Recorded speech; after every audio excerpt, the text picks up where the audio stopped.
Hello students, मैं Bindeshwar Kumar ICSE Palpur से पुनः इस वीडियो में एपी के बारे में जानकारी देने जा रहा हूं।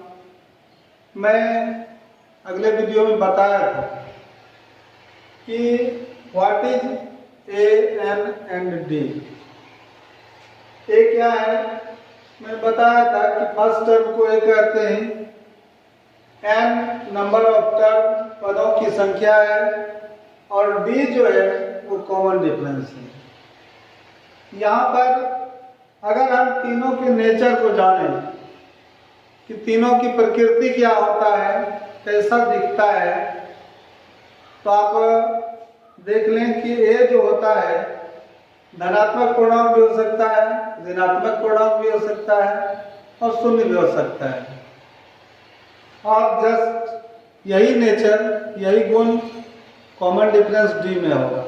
धनात्मक पूर्णांक, ऋणात्मक पूर्णांक और शून्य भी कॉमन डिफरेंस हो सकता है, किंतु एन जो है यह एक विशेष प्रकृति का होगा। एन जो होता है वह सिर्फ धनात्मक पूर्णांक होगा, पॉजिटिव इंटीजर। यह ऋणात्मक पूर्णांक नहीं होगा, इसका वैल्यू ऋणात्मक पूर्णांक नहीं आएगा और यह शून्य भी नहीं होगा। अतः हम ये कह सकते हैं n is not equal to 0 and n is not equal to negative integer. Negative integer, तो यहाँ पर हम ऋणात्मक पूर्णांक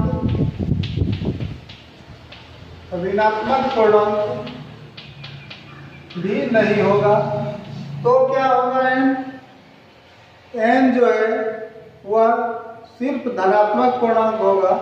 या हम ये कह सकते हैं कि n जो है n इप्सिलॉन नेचुरल नंबर, अर्थात n का मान जो होगा वह नेचुरल नंबर से होगा, प्राकृतिक संख्या, अर्थात n epsilon natural number, n अर्थात n का जो मान होगा वह प्राकृतिक संख्याओं में से कोई एक संख्या हो सकता है।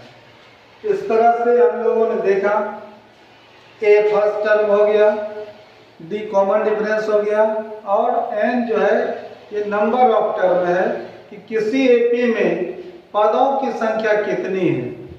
और ये परिमित एपी में पदों की संख्या n बताएगा कि इसमें इस परिमित एपी में, फिनाइट एपी में कितने पद हैं n। और अब हमें देखना है कि nth टर्म ऑफ एपी, nवां पद को जानना है कि एपी का nवां पद क्या होता है। आपने nth टर्म का फॉर्म देखा कि n जो है वह a plus n minus 1 into D होता है और a एंड d का फॉर्म बना है इसका। और जब हमारे पास a होगा, n होगा और d होगा तो हम आसानी से nवां पद, nth टर्म अर्थात व्यापक पद को प्राप्त कर सकते हैं। यहाँ पर अगर हम प्रारंभ से, मैं बताया था प्रारंभ से ये nth टर्म है, nवां पद है, अगर हम अंत से nth टर्म को देखें तो मैं लिख रहा हूँ यहाँ पर कि nth टर्म, nवां पद जो है nth टर्म फ्रॉम द अंत से अगर हम nth टर्म को देखें तो उसका फॉर्म होगा, मैं बताया था कि प्रारंभ से AD का उपयोग होता है और अंत से LD का प्रयोग होता है। तो L माइनस, जैसे हमारे पास A प्लस है तो जस्ट इसका अपोजिट हो जाएगा L minus n minus 1 into D. ये आपका अंत से पद को ज्ञात करने का फॉर्म है। अगर हम इसके उदाहरण में जाएं, 5 से 20वां पद, अगर हमारा सवाल अंत से 20वां पद हो जाएगा। अंत से 20वां पद क्या होगा, तो वो आपका फॉर्म हो जाएगा L माइनस 20 माइनस 1 क्या हो जाएगा 19। इस तरह से आपने देखा। अगर हम प्रारंभ से पद को देखें तो AD का फॉर्म आएगा, अगर अंत से देखें तो LD का फॉर्म आ रहा है। तो प्रारंभ से A प्लस होता है और अंत से क्या हो जाएगा L माइनस होगा। अगर हम प्रारंभ से ये 20वां पद को जानने का प्रयास करें तो ये 20वां पद का फॉर्म हो जाएगा A20 equal to A plus 20 minus 1 into D अर्थात 19। तो आपको पता चला होगा कि हम प्रारंभ से भी पद को ज्ञात कर सकते हैं और अंत से भी पद को ज्ञात कर सकते हैं। ये nth टर्म फ्रॉम द इंस, मतलब अंत से हम nवां पद मतलब किसी भी पद को प्राप्त कर सकते हैं। इसके आगे हमें जानना है कि मिडिल टर्म मध्य पद, कि किसी एपी का मध्य पद क्या होता है। मिडिल टर्म मैंने लिखा था कि middle term of a finite AP, मध्य पद जो होता है वो सिर्फ फिनाइट एपी में होगा, क्योंकि इनफिनाइट एपी में अपरिमित एपी में पदों की संख्या नियत नहीं होती है, तो मध्य पद को खोजना संभव नहीं होता है, इम्पॉसिबल हो जाएगा। अतः हम सिर्फ फिनाइट एपी में अगर कोई परिमित एपी हो तो उसके हम मध्य पद को ज्ञात कर सकते हैं। तो मध्य पद जो होगा, शॉर्ट में हम बोल रहे हैं कि मध्य पद का जो मान होता है वो हमें अगर फिनाइट एपी में पदों की संख्या अगर समपूर्णांक हो, जैसे n is equal to number of term is equal to 10, अगर हमारे पास किसी एपी में 10 पद है तो 10 क्या है, ये सम संख्या है, इवन नंबर है, तो हमारे पास मध्य पद 2 होगा। मतलब मध्य पद जो होगा, जब मध्य पद को देखने का प्रयास करेंगे तो हमारे पास 2 मध्य पद का आंसर आएगा। जैसे एपी में 10 पद बताया उदाहरण में, तो आगे से आप 4 पद हटा लीजिए, पीछे से आप 4 पद हटा लीजिए, बीच में 2 पद दिखाई पड़ेगा आपको। तो अगर इवन नंबर ऑफ टर्म होता है, सम संख्या अगर नंबर ऑफ टर्म होता है, n equal to even number होता है, तो उसमें हमारे पास 2 मिडिल टर्म आएगा, मतलब 2 मध्य पद का आंसर आएगा। और जब हमारा नंबर ऑफ टर्म अर्थात n का जो मान है वह ऑड नंबर आता है, विषम संख्या आता है, जैसे n बराबर 11, ये 11 क्या हो गया, विषम संख्या, तो हमारा मिडिल टर्म ओनली 1 होगा, मतलब सिर्फ 1 होगा। क्या होगा, आप 5 टर्म आगे 5 टर्म पीछे, 10 हो गया, बीच का टर्म मध्य पद हो जाएगा। तो इस तरह से आपने देखा कि मध्य पद जो होता है वो अगर ऑड नंबर है तो 1 मध्य पद होगा, और अगर इवन नंबर है, सम संख्या है, तो उस समय 2 मध्य पद का आंसर आएगा। ठीक है, अब हम देखते हैं कि ये मिडिल टर्म, ये मध्य पद क्या होता है, कैसे निकाला जाता है। तो यहाँ पर हम एक उदाहरण लेते हैं कि अगर हमारा एपी कोई एपी सच दैट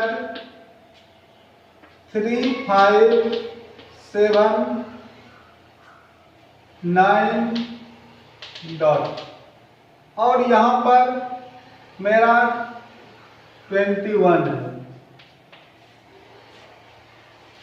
तो एक फिनाइट एपी है क्योंकि यहाँ पर लास्ट टर्म है, पदों की संख्या निकाला जा सकता है। तो यहाँ पर हम मिडिल टर्म को देखें तो सबसे पहले ये पता करना होगा कि यहाँ पर मेरा नंबर ऑफ टर्म n कितना है। तो एपी को हम बनाने का प्रयास करते हैं कि एपी कैसे बनाया जाता है। आप परिमित एपी को मैंने बताया था कि एपी है तो एडी है। सिर्फ एपी को आप सिर्फ चलाने का प्रयास कीजिए, ऑटोमेटिक आपके पास जो टर्म अब्सेंट है वो निकल जाएगा। तो यहाँ पर एपी का फर्स्ट टर्म 3 है, हम यहाँ लिखेंगे here A equal to 3 first term हो जाएगा। कॉमन डिफरेंस डी जो होगा अगले पद में पूर्व का पद क्रमागत पद घटेगा तो 5 - 3 इक्वल टू 2 हो जाएगा। और यहाँ पर व्यापक पद an है, nth टर्म दिया गया है तो an इक्वल टू 21 है। तो आप an को चलाइए, an जो है इसे चलाने के बाद इसका फॉर्म डाउन में आएगा, फॉर्म हो जाएगा इसका a + n - 1 × d equal to 21 है। अब a का मान कितना चल रहा है 3 + n - 1, n एब्सेंट है आपका, इनटू कॉमन डिफरेंस कितना चल रहा है 2 इक्वल टू 21।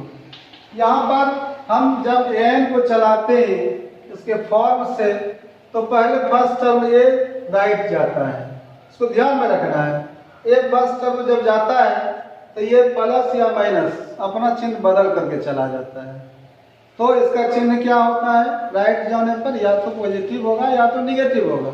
लेफ्ट में पॉजिटिव रहेगा तो निगेटिव हो जाएगा, निगेटिव है तो पॉजिटिव हो जाएगा, क्योंकि ये अपने पक्ष को बदल रहा है। तो लेफ्ट से राइट ये जाएगा 3 तो पॉजिटिव 3 है तो क्या होगा निगेटिव। तो लेफ्ट में बच रहा है आपका n - 1 × 2 इक्वल टू 21 - 3।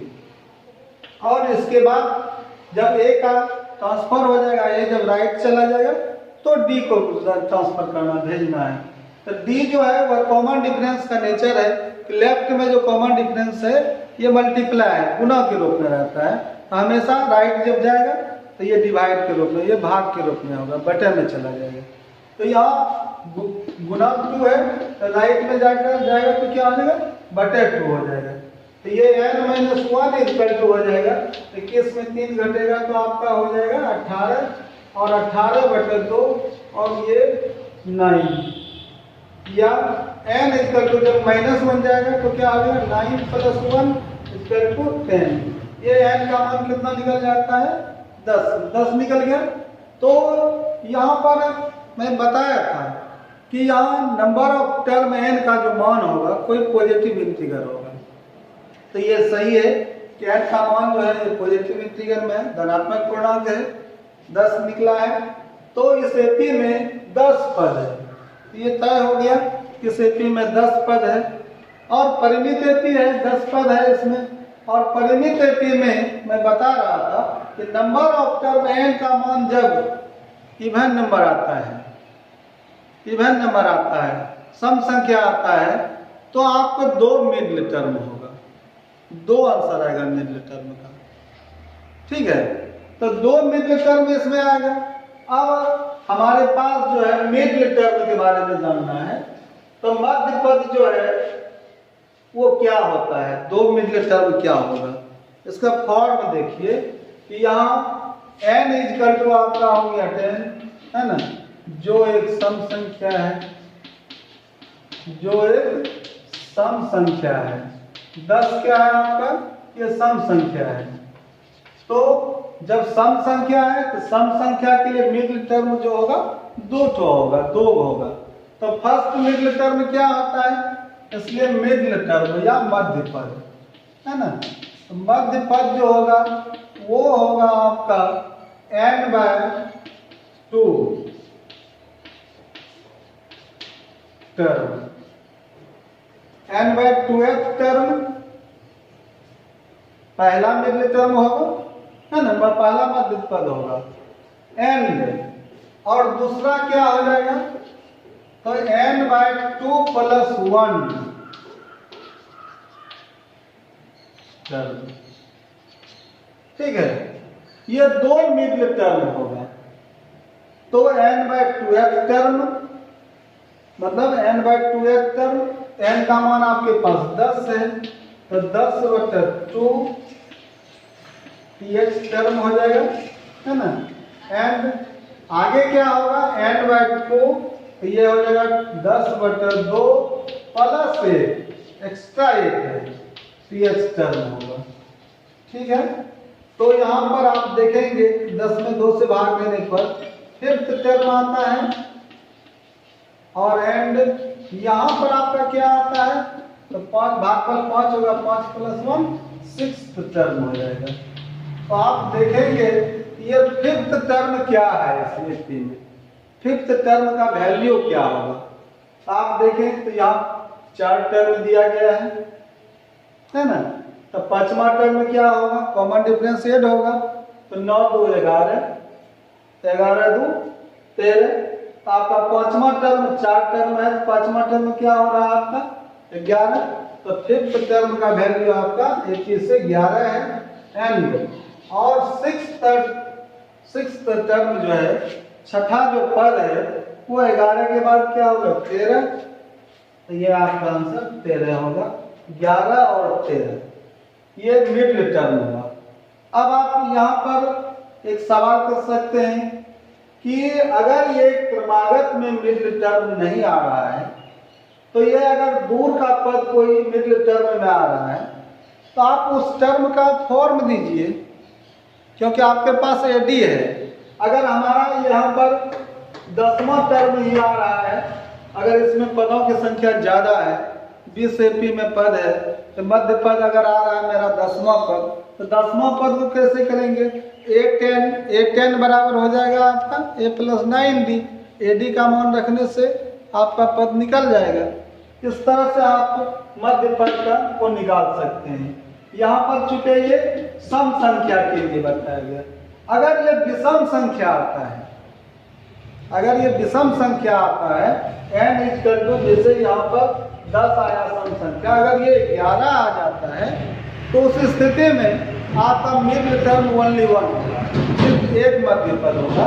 और वो मध्य पद क्या होगा, सिर्फ उसको आप लिख सकते हैं कि अगर n का मान क्या आता हो, विषम संख्या आता हो, n =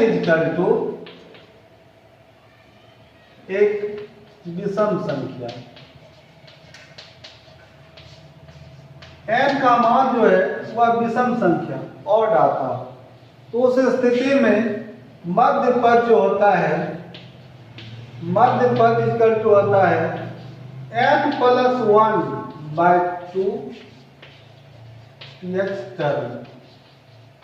मतलब अगर हमारे पास n उदाहरण में हम देख सकते हैं n अगर हमारे पास 15 आता है, तो ये मध्य पद क्या हो जाएगा, इसलिए मिडिल टर्म क्या हो जाएगा आपका, ये हो जाएगा आपका 15 + 1/2 px टर्म, अर्थात 15 × 16/2 एक्स टर्म, 8वां पद।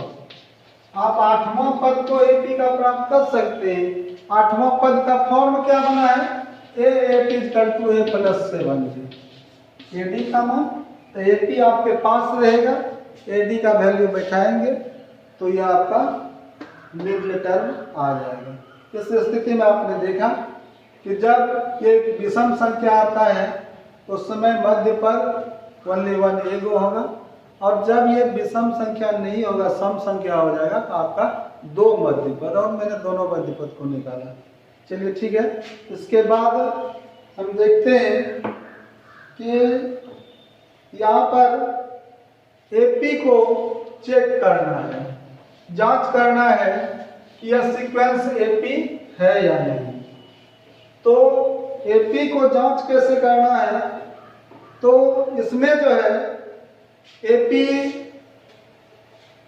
की परिभाषा से स्पष्ट है कि इसमें दो क्रमागत पदों में समान अंतर होता है, डिफरेंस कॉमन होना चाहिए। तो आपको डिफरेंस चेक करना है, इसलिए हमेशा ध्यान रखना है कि अगर मेरा डिफरेंस चेक हो जाता है तो ये क्लियर हो जाता है कि यह सीक्वेंस एपी में है या नहीं है। मतलब डिफरेंस को चेक करना है। अगर हमारे पास उदाहरण स्वरूप कोई एक उदाहरण देखिए, एपी सच दैट 2, 5, 8, 11 डॉट एक एपी है, अपरिमित एपी मैंने लिखा है और इसको चेक करना है कि ये एपी में है। यहाँ पर मैंने एपी लिखा है। एपी में क्यों है? इसलिए है एपी में क्योंकि यहाँ पर आप कॉमन डिफरेंस देख रहे हैं कि कॉमन डिफरेंस 5 में 2 जाएगा, 3 जाएगा, 3 हो जाएगा। 8 में 5 माइनस होगा, 3 होगा। 11 में 8 माइनस हो जाएगा, 3 होगा। तो आपको लग रहा होगा कि यहाँ पर डिफरेंस जो है वो बराबर चल रहा है, एक नियत अंतर चल रहा है, शार्प अंतर चल रहा है। तो ये सीक्वेंस एपी में है। अगर ये जांच करने के लिए कह दिया जाए कि ये सीक्वेंस है, एसक्यू है ना, अगर ये सीक्वेंस अनुक्रम है और इसे पता करना है कि ये एपी में है या नहीं, तो आप क्या करेंगे? तो पहले डिफरेंस को चेक करेंगे, सिर्फ only difference. Difference D equal to नहीं होगा, वो कॉमन डिफरेंस का सिंबल डी है। तो डिफरेंस इक्वल टू पदों का अंतर होगा, A2 माइनस A1। हमेशा ध्यान रखना है, डी इक्वल टू नहीं होगा तो क्या होगा? Check AP. अगर हम एपी को चेक करते हैं और ऑब्जर्वेशन करेंगे तो यहाँ पर हम पाएंगे A2 माइनस A1 जांच करेंगे तो 5 माइनस 2 हो जाएगा, आपका 3 हो जाएगा। आगे अगले पदों का अंतर, जितने पद दिए हुए हों सबको चेक करना चाहिए, क्योंकि हो सकता है इस सीक्वेंस में आगे जाकर के पदों का अंतर डिफरेंस हो जाए तो वो कॉमन डिफरेंस नहीं रह जाएगा। तो इसलिए हम यहाँ पर आगे चेक करते हैं। ये 3 मालूम है तो ये 3 माइनस A2 क्रमागत तक, तो ये हो जाएगा 8 माइनस 5 इक्वल टू 3। इसी तरह A4 भी है, तो A4 minus A3 equal to क्या हो जाएगा आपका? 11 माइनस 8 क्या हो जाएगा? 3। आपने देखा कि जितने पद दिए हैं सीक्वेंस में उस सभी पदों का जो अंतर है, क्रमागत पदों का जो अंतर है वो नियत अंतर 3 है ना। तो यहाँ पर एक कंडीशन बना जो कारण बनता है कि चूंकि A2 minus A1 is equal to A3 minus A2 is equal to A4 minus A3।